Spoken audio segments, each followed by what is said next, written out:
Assalamualaikum warahmatullahi wabarakatuh. Apa kabar semuanya? Semoga kita semua selalu diberikan kesehatan dan selalu dalam lindungannya. Melanjutkan pertemuan kita sebelumnya, hari ini kita akan membahas materi tentang suhu dan kalor.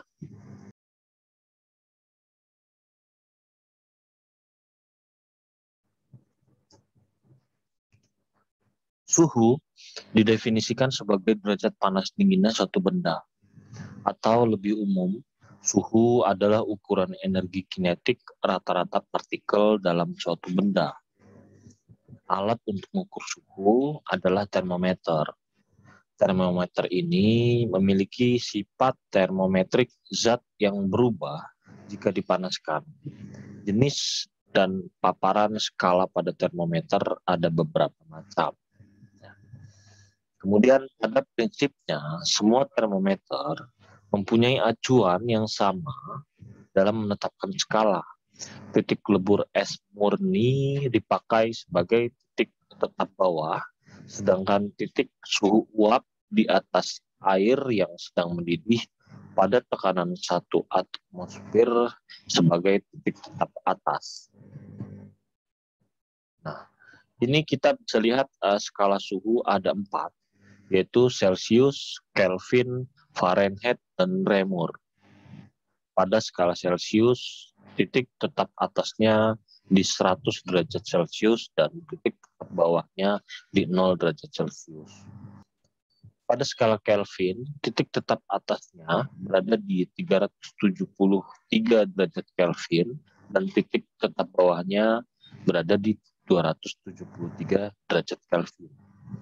Pada skala Fahrenheit, titik tetap atasnya berada di 212 derajat Fahrenheit dan titik tetap bawahnya berada di 32 derajat Fahrenheit.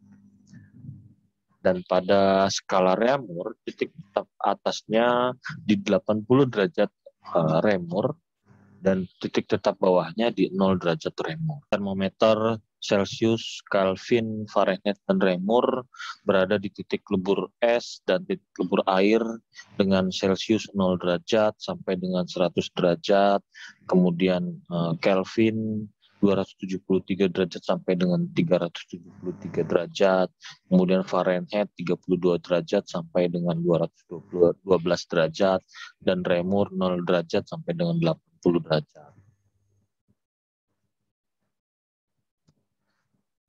Untuk menentukan kesetaraan skala termometer, kesetaraan A, B, C, D, E, F, maka dapat kita lihat rumus bahwa A min B per A min C sama dengan D min E per D per F. Ya. Nah, ini kita lihat contoh soalnya. Pada sebuah skala X, titik beku air adalah 15 derajat X dan titik didih air 75 derajat X. Bila suatu benda diukur dengan skala X adalah 30 derajat X, maka bila diukur dengan skala Celsius adalah, nah, di sini kita ketahui 75 derajat sebagai titik atas atau titik didih dikurang dengan 15 derajat sebagai titik beku atau titik bawah per 75 derajat sebagai titik atas dan dikurang dengan 30 derajat sebagai titik bawah sama dengan 100 min 0 derajat karena dalam Celsius 0 sampai dengan 100 derajat per 100 min X derajat. Sehingga dari perkalian silang diperolehlah bahwa skala Celsius pada benda tersebut adalah 25 derajat Celsius. Sekarang kita masuk kepada kalor. Merupakan salah satu bentuk energi yang mengalir karena adanya perbedaan suhu dan atau karena adanya usaha atau kerja yang dilakukan pada sistem. Kalor mempunyai satuan kalori. Satu kalori didefinisikan sebagai kalor yang dibutuhkan 1 gram untuk menaikkan suhunya 1 derajat Celcius. Dalam sistem standar internasional, satuan kalor adalah Joule. 1 kalori setara dengan 4,18 Joule. Kalor jenis adalah kalor yang diperlukan untuk menaikkan suhu setiap 1 kilogram massa benda dan setiap 1 derajat Celcius kenaikan suhu. Kapasitas kalor merupakan banyaknya kalor yang digunakan untuk menaikkan suhu pada setiap benda per 1 derajat Celciusnya. Nah, dari pernyataan di atas bahwa kalor yang diberikan pada suatu benda sebanding dengan kenaikan suhunya. Kemudian kalor yang diberikan pada benda menaikkan suhu sebanding dengan massa benda. Dan kalor yang diberikan pada benda menaikkan suhu tergantung jenis bendanya. Oke, kita lanjut dulu. Pada perubahan wujud zat. Kita kenal ada 3 wujud zat, yaitu padat, cair, dan gas. Pada umumnya, semua zat pada suhu dan tekanan tertentu dapat berubah dari satu wujud ke wujud yang lainnya. Misalnya, air H2O pada wujud padat berupa es, dalam wujud cair berupa air, dan wujud gas dalam berupa uap. Ya. Jadi jumlah kalor yang diperlukan atau dilepaskan saat perubahan wujud atau suhu tetap dinyatakan dengan formula Q sama dengan ml, yang mana Q merupakan jumlah kalor dengan satuan Joule, dan M merupakan massa zat dengan satuan kilogram, dan L merupakan kalor laten, kalor lebur, kalor beku, kalor uap, kalor embun dengan satuan Joule per kilogram. Jadi berlaku asas Black, jika ada 2 macam zat yang berbeda suhunya dicampurkan atau disentuhkan, maka zat yang suhunya lebih tinggi akan melepas kalor yang sama banyaknya dengan kalor yang diserap oleh zat yang suhunya lebih rendah. Nah, di sini adalah Q lepas sama dengan Q serap. Ya, jumlah kalor yang dilepas sama dengan jumlah kalor yang diserap. Nah, hukum kekalahan energi pada pertukaran kalor seperti persamaan di atas pertama kali dikemukakan oleh Black, seseorang ilmuwan Inggris. Nah, sekarang kita masuk ke soal. Setengah kilogram besi dinaikkan suhunya 30 derajat Celcius. Diperlukan kalor sebesar 6.750 Joule. Maka tentukan A, kapasitas kalor, B, kalor jenis, C, kalor yang dibutuhkan untuk menaikkan suhu.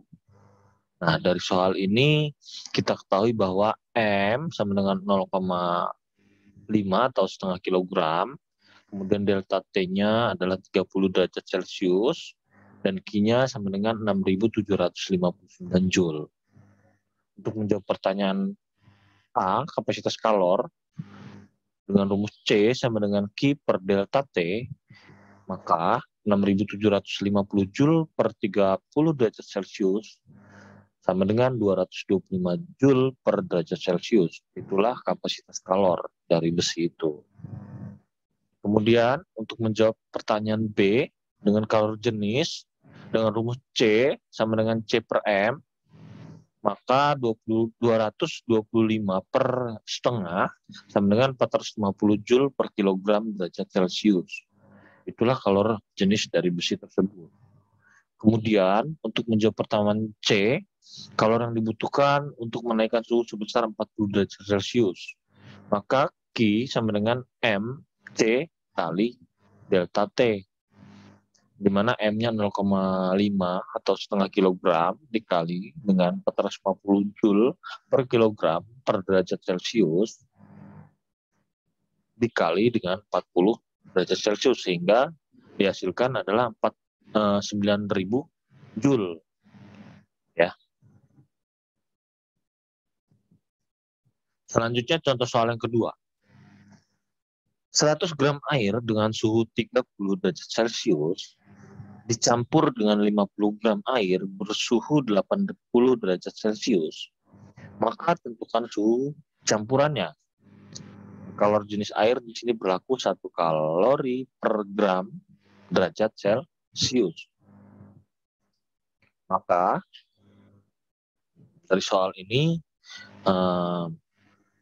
dapat kita ketahui bahwa kalori yang diserap sama dengan kalori yang dilepas. Q1 sama dengan Q2. Di mana rumus Q merupakan MC delta T. Nah, di sini kita lihat M1-nya adalah 100, C1-nya adalah 1, dan delta T-nya adalah T-30 derajat Celcius. Sama dengan M2-nya adalah 50. Kemudian C2-nya sama dengan 1, dan delta T-nya adalah 80 derajat Celcius min T. Sehingga dengan pembolak-balikan angka, pembolak-balikan rumus, ditemukan 2T min 60 sama dengan 80 min T. 3T sama dengan 140 dan T sama dengan 46,7 derajat Celcius. Itulah suhu dari campuran Q1 dan Q2. Ya. Selanjutnya pemuaian zat padat. Yang pertama pemuaian panjang. Dari gambar di samping ini, ya, diperoleh LT sama dengan delta L min I. Maaf, diperoleh rumus bahwa IT sama dengan delta I min I0 atau delta I sama dengan I min I0. Koefisien muai panjang suatu bahan adalah perbandingan antara pertambahan panjang delta I terhadap panjang mula-mula I0 per satuan kenaikan suhu delta T secara matematis yang dinyatakan bahwa alfa sama dengan delta I per I0 dikali delta T, atau delta L sama dengan alfa dikali I0 dikali delta T, di mana I0 sama dengan initial length dan IT merupakan panjang suhu pada T, kemudian delta T merupakan the length increase, dan T0 merupakan suhu awal dan T merupakan suhu akhir, dan alpha merupakan coefficient of linear in expansion. Nah, ini yang kedua kita masuk kepada pemuaian luas. Dari gambar di samping, maka diperolehlah rumus A sama dengan delta A min A0 atau delta A sama dengan AT min A0. Koefisien muai luas beta suatu bahan adalah perbandingan antar pertambahan luas delta A terhadap luas mula-mula atau A0 persatuan kenaikan suhu atau delta T secara matematis dinyatakan dengan beta sama dengan delta A per A0 per delta T, atau delta A sama dengan beta A0 delta T, di mana A0 merupakan luas mula-mula, AT merupakan luas pada suhu T, delta A merupakan pertambahan luas, T0 merupakan suhu awal, dan T merupakan suhu akhir, dan beta sama dengan 2 alfa. Nah, ini kita masuk yang ketiga di pemuaian volume. Dari gambar di samping, diperolehlah V, T sama dengan delta V min V0 atau delta V sama dengan VT min V0. Koefisien muai volume suatu bahan adalah perbandingan antara pertambahan delta V terhadap volume mula-mula V0 persatuan kenaikan suhu delta T secara matematis dinyatakan Y sama dengan delta V per V0 per AT atau delta V sama dengan YV-AT. YV0 delta T. Ya, di mana V0 merupakan volume mula-mula, VT merupakan volume pada suhu T, delta V merupakan pertambahan volume, T0 merupakan suhu awal, dan T merupakan suhu akhir. dan Y sama dengan 3 alfa. Nah, sekarang kita masuk ke contoh soal pemuaian zat padat. Sebatang baja berpenampang kecil yang panjangnya 20 meter bersuhu 20 derajat Celcius mengalami pemanasan sampai suhu 40 derajat Celcius. Kemudian didinginkan sampai dengan suhu min 30 derajat Celcius. Berapakah perbedaan terhadap panjang awal? Nah, di sini kita ketahui alfa baja sama dengan 12 dikali 10 pangkat min 6 per derajat Celcius. Sehingga untuk menjawab pertanyaan A, yang dimana pertanyaan adalah delta L dengan rumus L0 dikali alfa dikali delta T, sehingga dari angka 20 meter dikali dengan 12 dikali 10 pangkat min 6 per derajat Celcius dikali 40 min 20 derajat Celcius, sehingga dihasilkan delta I-nya adalah 4,8 mm.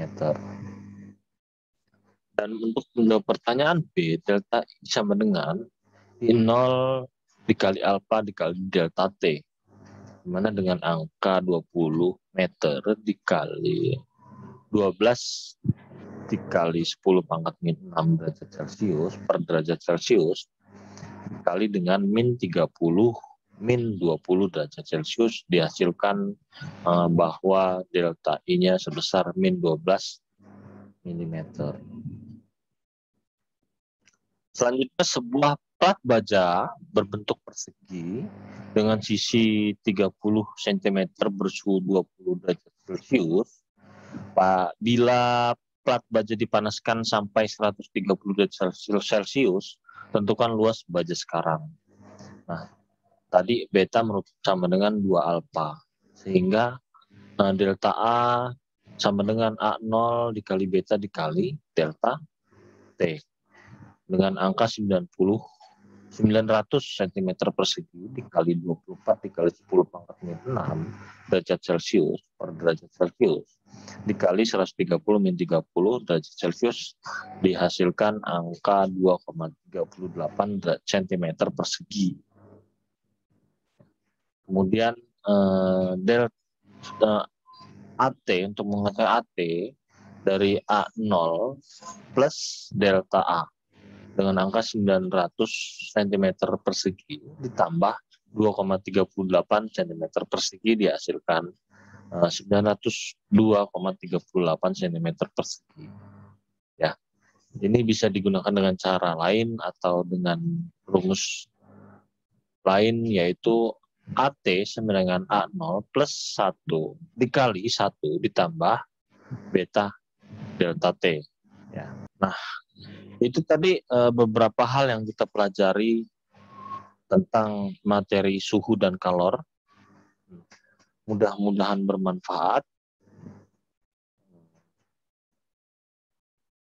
Saya akhiri dengan wabillahi taufiq wal hidayah. Wassalamualaikum warahmatullahi wabarakatuh.